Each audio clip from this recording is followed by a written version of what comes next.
सभी को प्यार भरा नमस्कार। अभी हम लोग तीसरा और सबसे इम्पॉर्टेंट मेथड ऑफ चार्जिंग पे डिस्कशन करेंगे। इसके पहले वाले वीडियो में दोनों मेथड ऑफ चार्जिंग पे बात हो चुकी है। चार्ज के बारे में भी काफ़ी डिटेल में डिस्कशन हम लोगों ने किया था।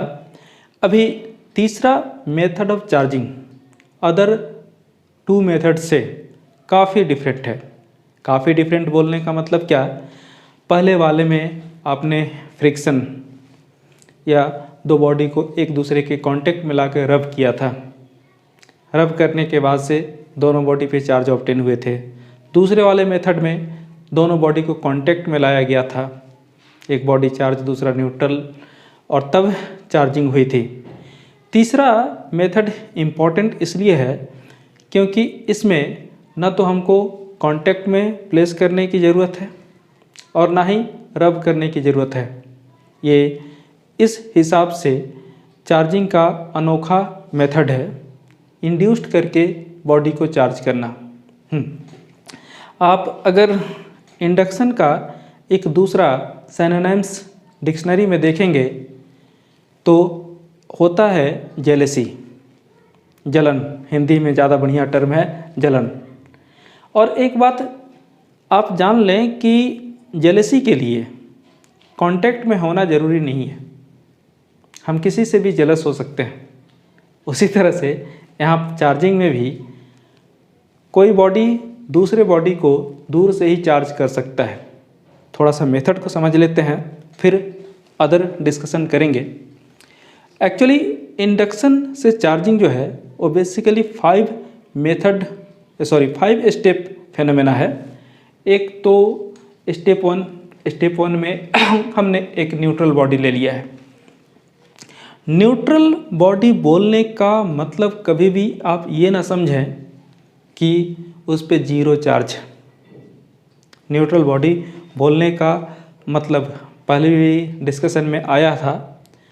न्यूट्रल बॉडी बोलने का मतलब उस पर इक्वल एंड अपोजिट चार्जेज हैं। मतलब जितना पॉजिटिव है उतना ही वो नेगेटिव है, और फाइनली कैंसिल आउट होकर के नेट चार्ज उस पर जीरो हो गया, और तब हमने बॉडी को न्यूट्रल बोल दिया। तो सभी न्यूट्रल बॉडी की कहानी यही है। अगर ओवरऑल आप देखना चाहेंगे, एक लाइन की समरी ड्रॉ करना चाहेंगे, तो आपको ये बात मान लेनी चाहिए कि न्यूट्रल बॉडी पे इक्वल एंड अपोजिट चार्जेज होते हैं। न्यूट्रल बॉडी पे चार्ज नहीं है ये कहना गलत है। न्यूट्रल बॉडी पे भी चार्ज है, लेकिन वो इक्वल एंड अपोजिट है। तो हमने स्टेप 1 में देखा, ये बॉडी को न्यूट्रल दिखाया। हाँ, इसके अंदर के कॉन्फ़िगरेशन को नहीं दिखाया है। चलिए अब इस पे ले करके आते हैं एक एलियन बॉडी, बाहर से एक बॉडी जो पहले से चार्ज है। ये चार्ज बॉडी का नाम इंड्यूसिंग बॉडी कहलाएगा। क्यों? क्योंकि ये इंडक्शन का फेनोमेना कराएगा। ओके, अब क्या होगा, इसके अंदर जो चार्ज का कॉन्फ़िगरेशन था वो थोड़ा सा डिस्टर्ब होगा, और डिस्टर्ब होके क्या होगा, पॉजिटिव चार्ज के लालच में नेगेटिव चार्ज इसके क्लोजर सरफेस पे आ जाएंगे, जबकि पॉजिटिव चार्ज इसके फार्दर सरफेस पे चले जाएंगे। अब यहाँ का चार्ज डिस्टर्ब हो गया, रिडिस्ट्रीब्यूट हो गया कह सकते हैं। ओके, फिर स्थिति कुछ ऐसी ही रहेगी जब तक हम कुछ अदर एक्टिविटी ना करें। और अदर एक्टिविटी करने में हमने एक वायर के हेल्प से इसको अर्थ से कनेक्ट कर दिया। अर्थ से कनेक्ट करने के फेनोमेना को हम लोग अर्थिंग कहते हैं। ओके, अर्थिंग सबको मालूम होगा, क्लास 10th में भी डिस्कशन हुआ था। एक थिक वायर अर्थ तक जब हम ड्रेन कर देते हैं तो एक्सीडेंटल केसेस जो होते हैं उससे हम बच जाते हैं।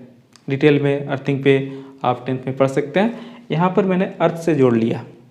ओके, अब अर्थ से जोड़ने से क्या होगा, एक बात और, अर्थ से जोड़ने से क्या होगा, तो अर्थ से जब आप जोड़ देंगे तो अर्थ एक ह्यूज बॉडी है और उस पर मिलियंस ऑफ इलेक्ट्रॉन्स का बसेरा है, फिर भी वो न्यूट्रल है। क्यों है, ये भी बात आपको सोचना चाहिए। अब क्या होगा, इस पॉजिटिव चार्ज के लालच में अर्थ से इलेक्ट्रॉन्स चलेंगे और यहाँ पर ट्रांसफ़र होकर के कंबाइन हो जाएंगे, और इस तरफ फिर से एक जो पहले वाली स्थिति यहाँ पर न्यूट्रलिटी की थी वही कायम हो जाएगी। तो अब आपके पास क्या बचेगा, सफिशिएंट टाइम देने के बाद अगर अर्थिंग हटा दें तो स्टेप 4 में आपको ये कंडीशन दिखेगा। अब स्टेप 5 में अगर कंडीशन की बात करें तो ये चार्ज जो हैं रीडिस्ट्रीब्यूट हो जाएंगे पूरे बॉडी पे यूनिफॉर्मली, और यहाँ पर ये बॉडी इंड्यूस्ड बॉडी कहलाएगा और जो चार्ज है वो इंड्यूस्ड चार्ज कहलाएगा। अगर आप इंड्यूस्ड चार्ज की बात करें कि ये जो इंड्यूस्ड चार्ज है वो कितना होगा, तो चलिए उसको Q डैश लिख लिया। Q dash is equal to, आप यहाँ पर -Q 1-1 लिख सकते हैं। जहाँ कौन क्या है ये जानना बहुत ज़रूरी है, वेयर है ना। Q is equal to inducing charge कह सकते हैं। इंड्यूस्ड बॉडी का जो चार्ज है उसको इंड्यूसिंग चार्ज कहेंगे, इंड्यूसिंग चार्ज। और K को हम लोग बोलते हैं dielectric constant, dielectric constant. हाँ, जैसा कि आप जानते हो कि पूरे मटेरियल को 3 कैटेगरी में हम जनरली बांटते हैं, एक कंडक्टर, दूसरा सेमीकंडक्टर और तीसरा इंसुलेटर। सेमीकंडक्टर भी लास्ट में आपको डिस्कस करना है। जूनियर क्लासेस में हम 2 ही कैटेगरी की बात करते थे, कंडक्टर और इंसुलेटर। इंसुलेटर में भी एक स्पेशल कैटेगरी है जो इलेक्ट्रिसिटी तो अपने से होकर पास नहीं होने देता, इलेक्ट्रिसिटी को अलाउ नहीं करता, लेकिन इलेक्ट्रिकल फेनोमेना उसके थ्रू परमिट होते हैं। और यही जो कांस्टेंट नंबर कोफिशिएंट सिग्निफाई करता है, मेजर करता है, उसको हम लोग डाइलेक्ट्रिक कांस्टेंट कहते हैं।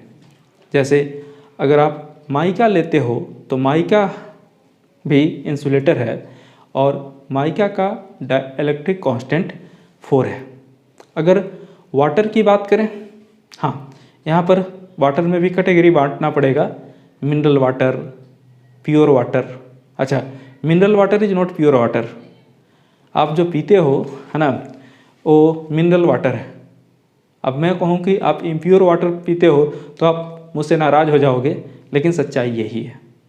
हाँ, अभी मिनरल वाटर की बात कर रहे थे, प्योर वाटर की बात करते हैं। प्योर वाटर इलेक्ट्रिसिटी कंडक्ट नहीं करता, और प्योर वाटर का दूसरा नाम कहाँ मिलेगा आपको, केमिस्ट्री लैब में आपने डिस्टिल्ड वाटर यूज़ किया होगा, या जो बैटरी होते हैं उसमें जो आप वाटर भरते हो वो भी डिस्टिल्ड वाटर है। ठीक है, तो उसके डाइलेक्ट्रिक कांस्टेंट की बात करें तो 81 होता है। तो अलग अलग इंसुलेटर्स के डाइलेक्ट्रिक कांस्टेंट अलग अलग होते हैं, वो वैल्यू आपको जान लेना है। एक और बात, अगर हम मिनिमम डाइलेक्ट्रिक कांस्टेंट की बात करें, ओके, तो वो 1 होता है, और ये 1 किसके केस में होता है, तो ये वैक्यूम के केस में होता है। और मैक्सिमम की बात करें तो इन्फिनिटी होता है, और इन्फिनिटी किसके केस में होता है, तो बेसिकली मेटल के केस में होता है। और बाद बाकी जितने भी मटेरियल हैं उनका डाइलेक्ट्रिक कांस्टेंट 1 से लेकर के इन्फिनिटी के बीच में होगा। यानी के का वैल्यू जो है वो आप बोल सकते हो less than equal to 1, greater than equal to 1 and less than equal to infinity. ये तो हमने बोल दिया किसके लिए, वैक्यूम या एयर, एयर भी बोल सकते हैं। Air is nearly equal to vacuum, लेकिन उससे थोड़ा सा ज़्यादा होगा उसका। और ये आपको मेटल के केस में, अदर तो उसके बीच में होंगे ही सारे चीज़। ठीक है, ये सारे इन्फॉर्मेशंस आपको मिल गए।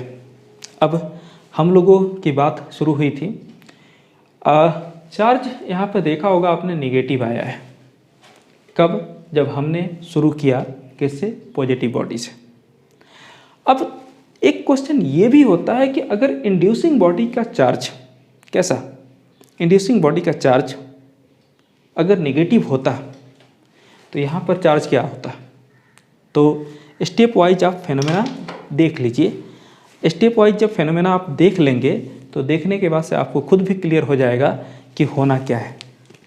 उसको मैंने यहाँ पर दिखाने की कोशिश की है, ये शायद आपको दिख रहा होगा। यहाँ पर मैंने इंड्यूसिंग बॉडी को नेगेटिव लिया है और देखिए स्टेप 5 में जो चार्ज हमको मिला वो बेसिकली पॉजिटिव है। ओके, तो ये बात अब तय हो गई कि जो इंड्यूस्ड बॉडी पे चार्ज आएगा, ओके, वो कैसा आएगा? इंड्यूस्ड बॉडी पे चार्ज अपोजिट आएगा। किसके अपोजिट आएगा? इंड्यूसिंग चार्ज के। इसीलिए यहाँ पर माइनस साइन है। नेगेटिव साइन यही रिप्रेजेंट करता है कि इंड्यूस्ड बॉडी का चार्ज इंड्यूसिंग बॉडी के चार्ज से अपोजिट होगा। ओके, ये एक आपको दिखा दिया गया स्टेप वाइज 5 स्टेप फेनोमेना। अभी कुछ बुक्स में इसी इंडक्शन के मेथड को थोड़ा सा डिफरेंट दिखाता है, उसमें अर्थिंग का यूज नहीं करता है। अब बिना अर्थिंग के यूज किए हुए आप बोलोगे कि कैसे होगा इंडक्शन, क्योंकि आप तो ये जो चार्जेस थे उसको ड्रेन कर रहे थे। कहाँ पर? अर्थ में। हाँ, एक और चीज़ यहाँ पर मैं दिखा दूँ कि जब हम इलेक्ट्रॉन के ट्रांसफ़र की बात किए है ना, तो वो तो ग्राउंड से आकर के कंबाइन हो गए।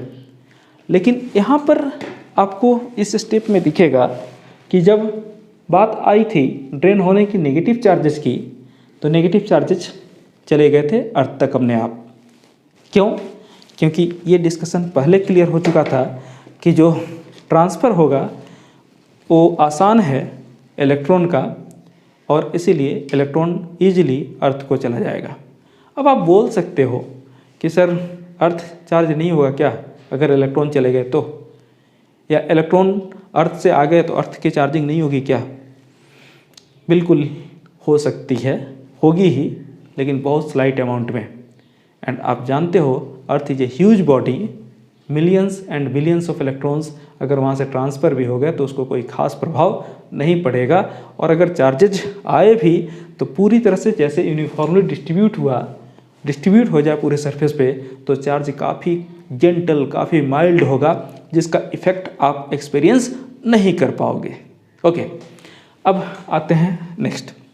हाँ, तो मैं ये बता रहा था कि बिना अर्थिंग के भी चार्जिंग होगी। बिना अर्थिंग के कैसे चार्जिंग होगी, ये बात आपको डिस्कस करना है, ये बात आपको बताना है पूरी तरह से। तो ठीक है, ये देखिए NCERT बुक में भी दिया है, दूसरे बुक में भी दिया है कि बिना अर्थिंग के चार्जिंग कैसे। ठीक है, तो आपको दिख रहा होगा यहाँ पर 2 बॉडी लिया है, बॉडी ए और बॉडी बी, और एक इंड्यूसिंग बॉडी को यहाँ भी क्लोज लेकर के आया, दोनों बॉडी को कांटेक्ट में रखते हुए। अब क्या हुआ कि चार्ज का जो रिडिस्ट्रीब्यूशन हुआ, जो क्लोजर बॉडी था उस पे अपोजिट चार्ज मतलब नेगेटिव चार्ज आ गया, और सेम चार्ज फर्दर बॉडी पे, दूर वाले बॉडी पे चला गया। अगले स्टेप में हमने जब उसको दूर किया तो दोनों ही बॉडी पे चार्ज दिखे, लेकिन चार्ज फेस वाइज, एक क्लोज फेस एक फर्दर फेस पे थे। अगले स्टेप में जब हम उसको क्लोज रख करके रखे तो भी ओरिएंटेशन कुछ ऐसा ही रहा, लेकिन जब हमने दोनों बॉडी को इंड्यूसिंग बॉडी हटा करके दूर रखा तो चार्ज फिर से रिडिस्ट्रीब्यूट हो करके आप देखिए पूरे बॉडी पे यूनिफॉर्मली डिस्ट्रीब्यूट हो गए, पूरे बॉडी पे यूनिफॉर्मली डिस्ट्रीब्यूट हो गए। तो आपको ये बताना और कहना कि चार्जिंग बिना कांटेक्ट, बिना फ्रिक्शन के भी हो सकता है, तो भाई हो सकता है। अब थोड़ी सी एक और डिस्कशन यहाँ पर ज़रूरी डिस्कशन की बात करें। अपने जो इंड्यूस्ड बॉडी पे चार्ज की बात की है, Q dash is equal to minus Q 1 - 1/K। हम 3 केसेस की बात कर सकते हैं। पहला तो हम एयर ऑब्लिक वैक्यूम के केस की बात करें, है ना। इन एयर ऑब्लिक वैक्यूम ऑप्टिक्स में भी जो रिफ्रैक्टिव इंडेक्स लेना होता था तो एयर ऑब्लिक वैक्यूम का सेम ले लेते थे। के का value is going to be 1। अब आप कैलकुलेट करके बताइए कि क्यू डैश कितना होगा। कुछ लोगों ने कैलकुलेट कर लिया, कुछ लोग देख भी लें कैलकुलेशन। 1 - 1/1 is equal to 0। अब ये क्या कहलाता है, ये क्या बताता है कि जो इंडक्शन होगा वो एयर या वैक्यूम में नहीं होगा। अब आप सोच सकते हैं कि अगर एयर या वैक्यूम में इंडक्शन हम करा पाते, है ना, तो सामने वाले को दूर से ही शॉक से मार देते। पॉसिबल हो जाता, ठीक है। गन जलाने की ज़रूरत नहीं होती, एक ह्यूज चार्ज बॉडी लेकर के आते या हम उसको चार्ज कर देते। ऑब्वियस है कि एयर में ही इंडक्शन हो जाता और दूसरे बॉडी पे उसका इफ़ेक्ट हो जाता। खैर, तो एयर में इंडक्शन नहीं होगा, सुकून की बात है आपके लिए। हाँ, अब अगर हम बात करें इन मेटल मोस्टली मेटल कंडक्टर ही होते हैं। तो इन मेटल्स या कंडक्टर्स के वैल्यू की बात करें इन्फिनिटी।